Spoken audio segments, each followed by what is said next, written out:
현주 씨는 40대 후반의 공무원이다. 그녀는 어디를 가나 예의 바르다는 말을 많이 듣는다. 어릴 때부터 부모님에게 예의범절 관련 교육을 많이 받았다. 남에게 절대 폐를 끼치지 마라. 다른 사람을 먼저 배려해라. 흉 잡히지 마라. 그래서일까? 상대를 배려하고 겸손한 태도가 몸에 배었다. 그러나 배려와 겸손도 지나치면 흠이다. 그녀는 다른 사람의 칭찬을 잘 못 받아들인다. 예를 들면 자기가 요리한 음식에 대해 사람들이 맛있다고 이야기하면 다 조미료 맛이에요 라고 대답한다거나, 직장에서 프로젝트를 맡아 애를 썼다고 칭찬해 주는데도 저는 한 게 아무것도 없어요 라고 대답한다.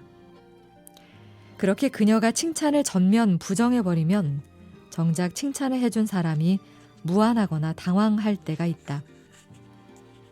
물론 단순히 배려 차원이나 예의상 칭찬을 하는 경우도 있다. 혹은 어떤 이득을 위해 아부하는 사람들도 있다. 그러나 여기서 말하는 것은 당연히 칭찬받을 수 있는 상황에서조차 이를 받아들이지 못하고 사양하는 것을 말한다. 이렇게 우리 주변을 보면 자기 노력이나 성과에 칭찬을 해주는데도 이를 부정하는 이들이 있다. 이들은 칭찬을 들으면 자기도 모르게 황급히 아니라고 손사래를 치고 다른 주제로 화제를 바꿔버리곤 한다. 오랜 시간 그녀는 겸손을 자신을 낮추는 것이라고 생각해왔다. 아마 많은 사람들이 겸손을 그렇게 이해하고 있을 것이다. 그렇게 현주 씨의 겸손은 종종 자기 비하로 흐르고 만다. 그런데 정말 겸손이 그런 뜻일까? 겸손은 자신을 낮추는 것에 핵심이 있는 게 아니라 상대가 성장할 수 있도록 기꺼이 발판이 되어주는 것을 말한다. 그러니 겸손의 본질은 자신을 낮추는 것이 아니고 순응이나 복종하는 것은 더더욱 아니다. 겸손의 본질은 솔선수범하는 것이며 상대가 성장할 수 있도록 그 토양이 되어주는 것이다. 칭찬을 사양하는 것은 겸손이 아니다. 칭찬을 받아들이지 못하는 이들은 자기를 칭찬할 줄도 모른다. 받을 자격이 없는데 어떻게 줄 수 있겠는가? 자신의 좋은 점을 인정하고 칭찬하는 것은 오만함이 아닌 건강한 자부심이다. 우리는 오만함이나 우월함에 빠지지 않으면서 우리 자신의 좋은 점에 대해서 관찰하고 인정하고 발달시킬 수 있다. 특히 자기뿐만이 아니라 모든 사람이 단점과 장점을 가지고 있다는 것을 인정할 수 있다면 자기 칭찬은 오만함이나 우월감으로 흐르지 않고 자기 성장으로 이어진다. 이는 자기 친절의 중요한 기준이다. 자기 장점을 인정할 수 있을 때 다른 사람의 장점을 인정할 수 있다. 자기가 잘한 것에 대해 칭찬할 수 있을 때 다른 사람이 잘한 것 또한 칭찬할 수 있다. 스스로를 존중할 수 있을 때 모두를 존중할 수 있는 법이다.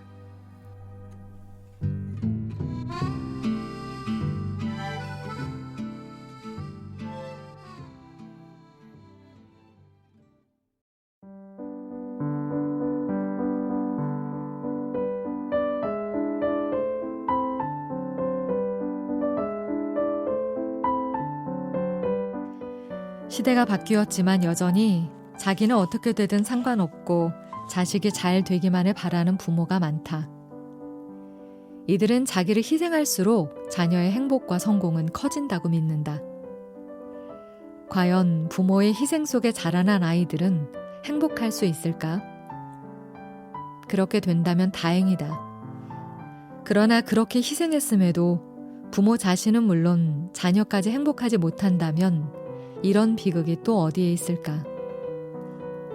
안타깝게도 희생적인 부모 아래서 자란 자녀는 행복할 수 없다.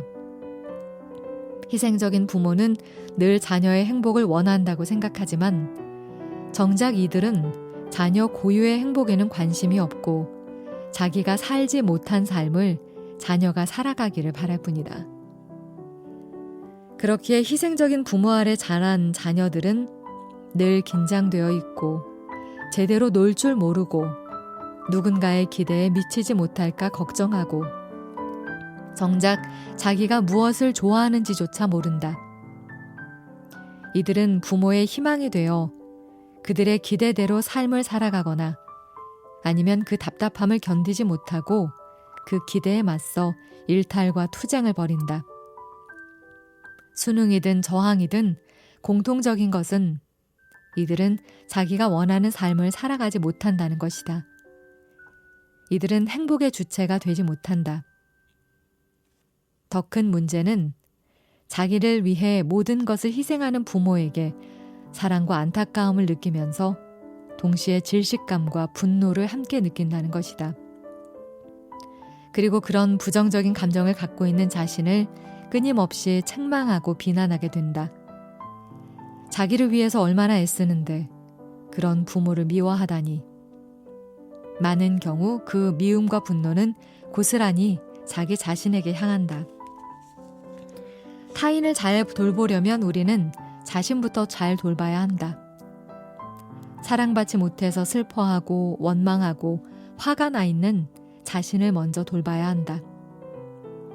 그렇지 못하면 다른 사람을 자기 문제를 해결할 수단으로 이용하게 된다. 즉 상대를 있는 그대로 바라보지 못하고 나를 위로하고 구원해줄 대상으로 삼게 된다. 대표적인 경우가 자녀다. 나는 정말 자녀가 잘 살아가기를 바라는가? 아니면 내가 살지 못한 삶을 자녀에게 요구하고 있는 것인가? 나의 희생이 자녀가 잘 살아가는데 정말 도움이 되고 있는가? 그렇다고 희생이 필요하지 않다는 이야기가 아니다. 아이가 어릴수록 부모는 많은 것을 희생해야 한다. 하지만 균형이 필요하다. 아이들이 자랄수록 아이의 세계를 인정해주고 자신에게도 에너지를 돌려야 한다.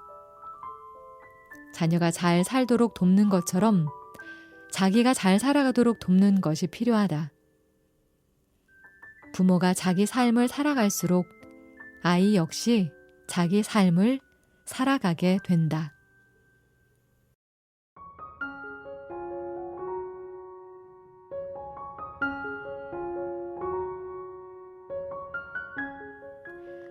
당신은 자기 얼굴과 신체 조건이 마음에 드는가? 자기 성격이나 재능은 어떤가? 흔히 인생은 선택의 연속이라고 한다. 하지만 정작 인생의 많은 부분은 우리가 선택할 수 없는 것으로 채워져 있다. 인종, 국적, 성별, 부모 형제, 집안 환경, 재능, 성격, 외모, 건강 등 그 어느 것도 우리는 선택할 수 없다. 문제는 자기 삶의 조건에 불만이 클수록 다른 사람의 조건이 좋아 보인다는 사실이다. 너무 억울하고 괴롭다. 차라리 내가 선택한 것이라면 군소리 없이 받아들일 텐데 말이다. 그런데 이러한 삶의 불공평함 속에도 공평함이 들어있다. 누구도 자기 삶의 조건을 선택하고 나온 사람은 없다는 사실이다. 자기가 선택하지 않은 것들과 살아가야 하는 삶의 기본 조건은 누구 한 명 다르지 않다. 그것이 바로 삶이다. 정말 중요한 것은 이 불공평한 공평함 앞에 인생에서 가장 중요한 선택이 놓여 있다는 사실이다. 삶에 주어진 것들을 거부하고 불평 속에 살아가느냐, 아니면 주어진 것을 받아들이고 살아가느냐, 그중 하나를 고르는 선택이 우리 앞에 있다. 정신과 의사로서 상담실에서 만난 많은 이들은 자기 삶을 받아들이지 못한 사람들이었다. 이들은 자기 삶의 조건들을 원망하고 다른 이들을 부러워한다. 나 또한 그랬다. 내가 가진 것들이 온통 마음에 들지 않았다. 자기를 부정하고 늘 내가 아닌 나로 보이려고 까치발을 딛고 살았다. 내가 달라진 건 첫 아이가 태어나고 난 뒤였다. 아이러니한 일이 아닐 수 없다. 나는 나를 닮은 아이가 태어날까봐 아이를 갖고 싶지 않았던 사람이다. 처음에는 아이가 태어났지만 아무 감흥이 없었다. 그러나 돌무렵이 되면서부터 아이가 참 사랑스럽게 느껴졌다. 아이는 스스로 할 수 있는 게 거의 없었지만 그냥 있어 준다는 것 자체로 고맙고 사랑스러웠다. 그게 신기했다. 지금까지 조건적 사랑에 길들여져 있던 나에게 그냥 사랑스럽다는 것은 새로운 경험이었다. 아이에 대한 비조건적 사랑은 나에게로 돌아왔다. 있는 그대로의 나를 받아들일 수 있게 되었다. 아이의 모습 그대로 사랑스러운 것처럼 있는 그대로의 나를 포용할 수 있었다. 이렇게 자기를 받아들이게 되면 내적 평화와 함께 삶의 변화가 시작된다. 자기 안에 있었지만 발휘되지 못했던 가능성들과 만나고 자기 인생을 살아가고 싶은 욕망이 솟아난다. 조선 후기 실학자 이덕무는 청장관전서에서 말똥구리는 자기의 말똥을 아낄 뿐 용의 여의주를 부러워하지 않는다라는 글을 쓴 바 있다. 인간을 제외한 모든 생명은 삶의 조건을 탓하지 않는다. 그 삶의 시작과 조건이 어떠한들 있는 힘껏 살아간다. 바위 틈이든 절벽이든 강가든 어디에 씨앗이 뿌려지든 생명은 온 힘을 다해 뿌리를 내리고 줄기를 뻗어 올린다. 그리고 꽃을 피우고 열매를 맺고 씨앗을 퍼뜨린다. 탄생은 수동이지만 성장은 능동인 것. 그것이 생명의 본질이다. 결국 삶의 성장과 행복은 얼마나 더 좋은 조건을 타고났느냐가 아니라 자신에게 주어진 것들을 얼마나 기꺼이 받아들이느냐에 달려 있다.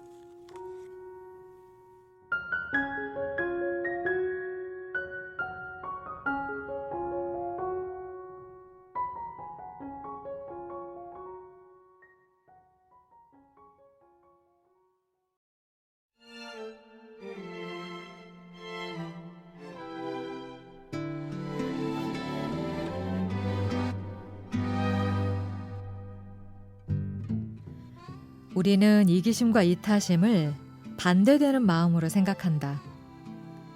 그렇기에 남을 위하는 것은 좋은 것이고 자기를 위하는 것은 나쁜 것으로 간주한다.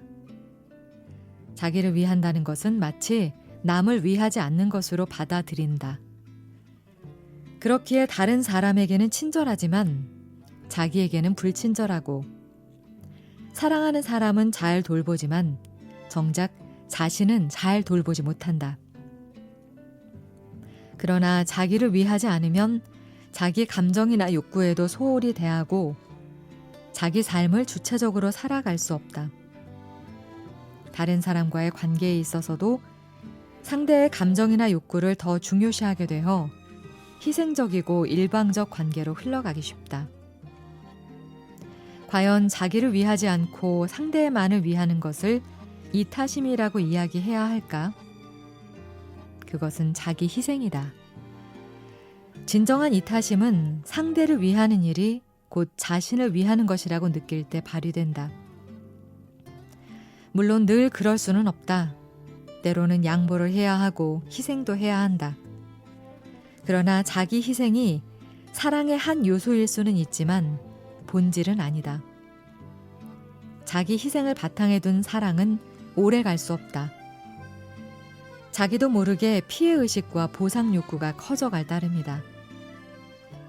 상대가 자기 기대대로 행동해 주기를 바라는 마음도 커져간다. 그렇게 본다면 이기심과 이타심은 반대가 아닐 수 있다. 우리는 이기적이면서 동시에 이타적일 수 있다. 이기심과 이타심이 반대라고 생각할수록 우리는 나를 위하는 것과 상대를 위하는 것을 놓고 자꾸 선택하려고 한다.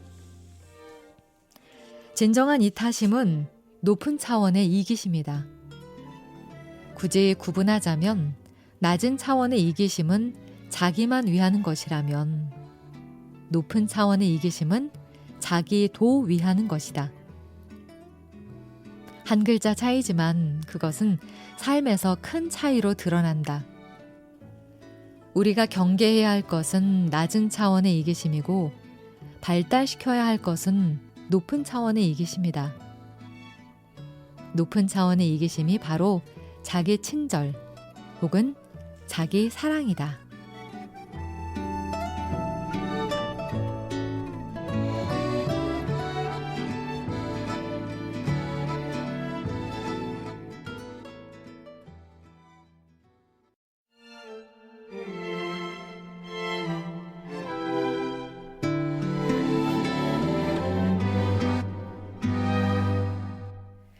챌린지 데이는 미국 청소년들에게 공감과 연민의 마음을 길러주는 비영리 조직이다. 메인 프로그램의 이름 역시 하루 동안 진행되는 챌린지 데이다. 그 중에 우리를 나누는 선들이라는 활동 시간이 있다. 프로그램 진행자는 학교 강당의 한쪽에 학생들을 모이게 한 다음 한 사람씩 자기가 힘들었던 사건을 간단히 말하게 하고 선 밖으로 옮겨가게 한다. 그리고 이야기를 들은 학생들 중에서 같은 경험을 한 사람이 있다면 선 밖에 서 있는 학생의 편으로 건너가라고 한다. 학생들은 돌아가며 자기가 겪은 힘든 경험을 이야기하고 자기와 같은 고통을 경험한 학생들을 만날 수 있도록 충분한 시간을 갖는다. 학생들이 이야기하는 힘든 경험은 저마다 다르다.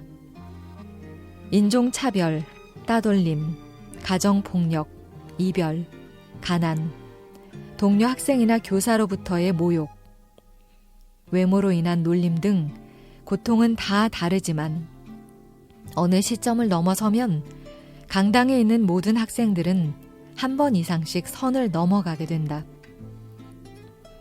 이 시간을 통해 학생들은 자기만 고통스러운 것이 아니라 누구나 이러저러한 일로 고통을 겪는다는 사실을 깨닫게 된다. 평소 똑똑하고 강해 보이는 학생들도 예외는 아니다. 이런 활동을 통해 참가자들은 지금껏 고통 속에 혼자라고 느껴왔던 마음의 벽을 허물고 서로에 대한 연결감을 느끼게 된다. 인간의 고통이 보편적이라는 인식이 강력한 치유력을 발휘하는 것이다. 물론 그 고통의 원인과 강도와 상황은 각각 다를 수밖에 없고 어떤 경우는 누구도 이해할 수 없고 누구에게도 이야기할 수 없는 주관적 고통도 존재하게 마련이다. 누구나 뜻대로 되지 않은 삶과 함께 고통을 겪으며 살아가야 한다는 점은 다르지 않다. 하지만 우리는 고통을 느끼면 연결감이 끊어지고 보편성을 잃어버리기 쉽다. 나만 힘든 것 같고 다른 사람들은 아무 문제 없이 잘 사는 것처럼 보인다. 이는 원래 고통보다 더 큰 고통으로 다가오는 경우가 많다. 인간을 절망에 빠뜨리는 것은 고통 때문이 아니라 그 고통 속에 혼자 있다고 느끼기 때문이다.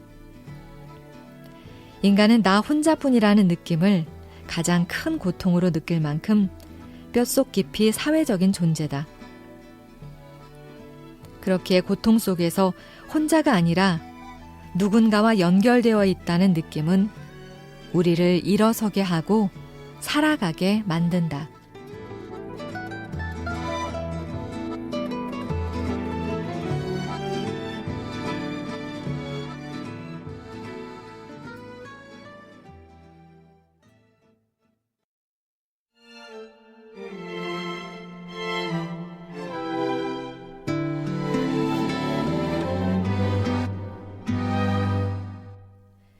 심리학자 에미 워너는 1955년부터 30년 넘게 종단 연구를 하면서 놀라운 사실을 발견했다. 원래 이 연구는 가정이나 사회 경제적 환경이 인간의 발달에 어떤 영향을 미치는가를 출생에서부터 조사하고자 했던 야심찬 시도였다. 이 연구의 자료 분석을 담당했던 에미 워너는 관찰 대상자 833명 중에서도 가장 열악한 환경에서 자란 201명을 고위험군으로 분류했다. 이들은 한마디로 애착 손상이 심각했다. 극빈층에서 태어났고 태어날 때 크고 작은 질병을 겪었고 부모의 불안은 심했으며 한쪽 혹은 양쪽 부모가 알코올 중독과 같은 정신적 문제를 둔 아이들이었다. 그들이 자라면서 문제아가 되거나 정신질환에 시달릴 거라고 충분히 예상할 수 있었다. 예상대로 다수는 그렇게 성장했다. 그런데 에미 워너의 관심을 끈 것은 72명이었다. 고위험군의 3분의 1에 해당하는 이들은 별다른 문제 없이 건강한 성인으로 자라난 것이다. 심지어 좋은 환경에서 자라난 아이보다 더 모범적으로 성장한 경우도 있었다. 에미 워너는 이들에 집중했다. 도대체 이들은 무엇이 다르기에 비슷한 환경에서도 이렇게 성장할 수 있었는지에 주목하게 되었다. 이들에게 있는 공통점은 바로 조부모, 친척, 성직자, 교사, 친구 등 주변 인물 가운데 누군가 이들을 사랑해주고 지지해 주었다는 점이다. 불안정 애착 유형이었지만 누군가와의 만남을 통해 애착 유형이 변화된 것이다. 이를 감동적으로 잘 풀어낸 소설이 나의 라임 오렌지 나무다. 이 소설의 주인공 제제는 매일 가족들에게 욕설을 듣고 매질을 당하는 5살 아이다. 모진 채찍질에 일주일을 끙끙 앓아 누울 만큼 가혹한 가정폭력을 당한다. 그를 위로해줄 가족은 아무도 없다. 그런 제제에게 오렌지 나무 민기뉴와 뽀르뚜까 아저씨는 그의 슬픔과 고통을 위로해주고 세상으로 나아갈 힘을 준 존재들이었다. 그렇기에 제제 역시 어른이 되어 누군가에게 다시 뽀르뚜까가 되어줄 수 있었다. 이 소설의 마지막은 48살의 제제가 뽀르뚜까 아저씨에게 편지를 쓰며 끝을 맺는다. 당신은 저에게 인생의 따뜻함을 가르쳐 주신 분입니다.